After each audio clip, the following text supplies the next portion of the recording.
এত পুডিংয়ের রেসিপি আপনাদের দেখার কোনো প্রয়োজন নেই। জাস্ট আমার এই পুডিংয়ের রেসিপিটা একবার দেখে নেন। নো ফেল, পারফেক্ট একটা পুডিং আপনারা বাসায় তৈরি করে নিতে পারবেন যে কোনো মুহূর্তে। তো চলুন রেসিপিতে যাওয়া যাক। তো আজকের পুডিং বানানোর জন্য আমি এখানে নিয়েছি স্লাইস ব্রেড থেকে নিয়েছি 4 পিস। তবে এই ব্রেডের সাইজগুলো ছিল খুবই ছোট, তার জন্য নিয়েছি 4 পিস। যদি বড় সাইজের ব্রেড দিয়ে তৈরি করেন সেক্ষেত্রে 2 পিস নিলেই এনাফ। তো ব্রেডগুলোকে আমি প্রথমে হাত দিয়ে একটু ছোট ছোট করে এভাবে টুকরো করে নিয়েছি। এরপরে নিয়েছি আমি 3টা ডিম। আর ডিম যদি ফ্রিজে থাকে সেক্ষেত্রে কিন্তু অবশ্যই আগে থেকে বের করে নর্মাল করে পরে ইউজ করবেন, সেক্ষেত্রে পুডিংটা অনেক বেশি ভালো হবে। চিনি নিয়েছি হাফ কাপ, তবে আপনাদের পছন্দ অনুযায়ী বাড়িয়ে অথবা কমিয়ে নিতে পারেন। 1 কাপ। এখানে আমি নিয়েছি 1 কাপ দুধ, আর এই দুধটাকে কিন্তু আমি জাল করে অনেকটাই ঘন করে নিয়েছি 1 টেবিল চামচ ভ্যানিলা এসেন্স, যেন ডিমের বাজে কোনো স্মেল বা গন্ধ না থাকে। তো এই তো মিশ্রণটাকে এখন একটা সাইডে আমি রেখে দেবো। আর এরপরে আমি অন্য একটা বাটিতে ক্যারামেল তৈরি করে নেব, মানে যেটাতে আমি পুডিংটা সেট করব। পুডিংয়ের বাটিতে আমি 1/3 কাপ চিনি দিয়েছি, এরপরে ক্যারামেল করে নিয়েছি। এই তো চিনিটাকে পুড়িয়ে সুন্দর একটা কালার আসা পর্যন্ত অপেক্ষা করব, তারপরে হয়ে যাবে। এই তো এবার আগে থেকে যে পাউরুটি দুধের মিশ্রণটাকে আমি মিক্স করে রেখেছিলাম এগুলোকে এখন আমি ব্লেন্ড করে নিব। খুব একটা বেশি না, অল্প একটু জাস্ট 2-1টা পাম্পস দিয়ে ব্লেন্ড করে নিলে হয়ে যাবে, যেহেতু এগুলো একদম কিন্তু সফট হয়ে গিয়েছে মানে পাউরুটিটা।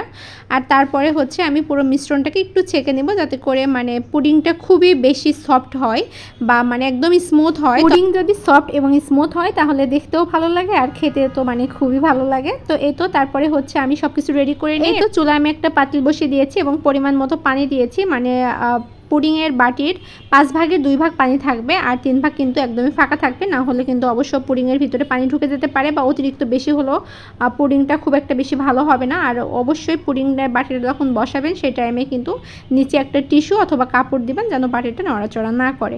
আর এই তো আমার পুডিংটা হয়ে গিয়েছে, তার জন্য আমি একটা কাঠি দিয়ে চেক করে দেখে নিলাম। যখনই কাঠিটা একদম ক্লিন আসবে বুঝে নেবেন পারফেক্টভাবে জমে গিয়েছে, ভিতরে আর কাঁচা কোনো অবশিষ্ট নাই। তো তারপরে পুডিংটাকে আমি ঠান্ডা করে নিয়েছি, আর এখনই মোল্ড আউট করছি। আমি কিন্তু একদমই ফ্রিজে রাখি নাই, ফ্রিজে রাখলে আরও বেশি সুন্দর হয়। তো আমি ফ্রিজ বাদে একদম মোল্ড আউট করে নিলাম। আর দেখুন একদম কত সুন্দর পারফেক্ট একটা পুডিং হয়েছে। তো আমি বলবো যারা মানে কখনো পুডিং তৈরি করেনি বা পুডিংয়ে একদমই নতুন, তারা একবার হলো আমার এই রেসিপিটা ট্রাই করে দেখতে পারেন। এভাবে পুডিং বাসায় তৈরি করতে পারেন, একবারে খুব সুন্দর একটা রেজাল্ট পাবেন। আর মানে আপনাদের তো কি বলবো, মানে খুশি হয়ে যাবেন এক কথায়। আর এই তো দেখুন যেমন সফট আর তেমন কিন্তু সুন্দর একটা কালার এসেছে। আর খেতেও তো কি বলবো মাশাআল্লাহ খুবই মজা। মানে ভাপে দিয়েছিলাম 30 মিনিট রেখেছিলাম। যদি পুডিংয়ের সাইজ ছোট হয় সেক্ষেত্রে কিন্তু সময় একটু কম লাগবে, আর বড় হলে কিন্তু সেক্ষেত্রে সময় একটু বেশি লাগবে। তো আমার এখানে 30 মিনিটের মতো সময় লেগেছিল, আর 30 মিনিটে সুন্দর পারফেক্ট একটা পুডিং তৈরি করে নিয়েছি। তবে আপনারা চাইলে এটাকে ফ্রিজে রেখে ঠান্ডা করে তারপর পরিবেশন করতে পারেন, এতে করেও কিন্তু খুবই ভালো লাগে খেতে। তো যাই হোক, আজকের ভিডিওটা এই পর্যন্ত। আশা করছি আপনাদের কাছে ভালো লাগবে। যদি ভালো লেগে থাকে তাহলে কিন্তু অবশ্যই লাইক কমেন্ট শেয়ার করতে ভুলবেন না।